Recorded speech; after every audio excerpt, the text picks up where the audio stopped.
Gunjack 2: End of Shift is the sequel to the best-selling VR game Gunjack. Players take on the role of a Gunjack, a turret operator on the Kubera, the largest deep space mining rig of its kind. Their job is to keep the rig safe from attacking pirates, bandits, and anyone else trying to steal the crew's hard-earned cargo. On the audio front, we wanted to create a striking contrast between the industrial patched-together aspect of the cockpit and the high-tech enemies flying around it.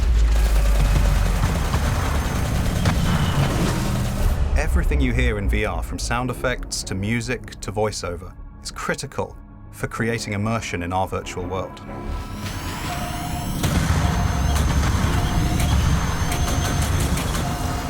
From a first-person perspective, one of the end goals was to simulate a sense of presence by creating a connection between the player and their cockpit. Gunjacks are the last line of defense, so I really wanted the players to get that overwhelming feeling of being the last one standing. We've implemented a lot of audio feedbacks to recreate the physical response of the cockpit and provide this intense experience. Since we're talking about a shooter game, one of the most important aspects is going to be our weapon design. We really wanted to keep players connected with their weapons and tools, so we used different game parameters to have different layers of control, and that way we could continually provide the subtle feedback and variation that would make that possible. The salvage crew can't leave until we've secured the area. This approach was a key component of the cockpit experience we've been creating in this virtual world.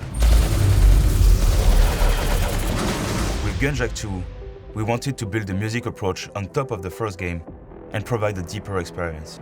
We wanted the music to convey a sense of the vastness of space, feelings of desolation, mystery, and danger.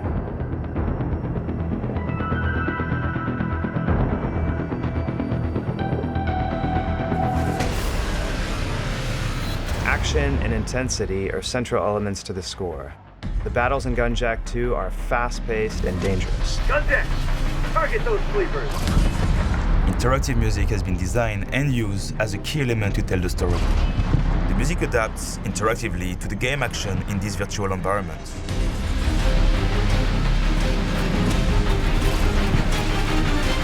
Text in video games can be cumbersome at the best of times, but in VR especially, if it's not designed into the world, it can really ruin presence. So as much as possible, we communicate with the player through VO. Everything from control tutorials to gameplay hints to the actual storyline dialogue is all delivered through voiceovers that are piped into the player's cockpit. I remember back when I first started. Let me guess, you threw rocks at the rocks. When I first started, we had automated defenses for this sort of thing. You can't have the player character react using a voice or in a way that the player doesn't identify with, because it would ruin any sense of immersion you've managed to build with the player. And a lot of things we don't anymore. Budget cutbacks. Get used to it. Often when you have a project with multiple directors, it can be too complex and you have a problem of too many cooks in the kitchen.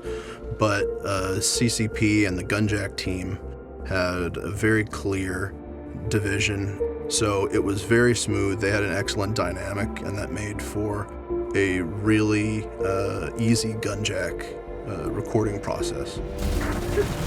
The rock the size of my fist just punctured my cockpit. I want you back inside now. 7 and 9 can handle your sector. Our goal with Gunjack 2 was to create an experience that was easily accessible and to push the boundaries of what mobile VR is capable of.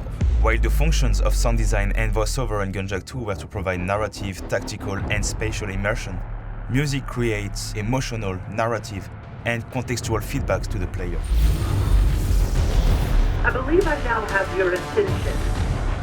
By combining those functions together, we've been creating a more powerful sensory experience to raise the bar, once again, of mobile VR.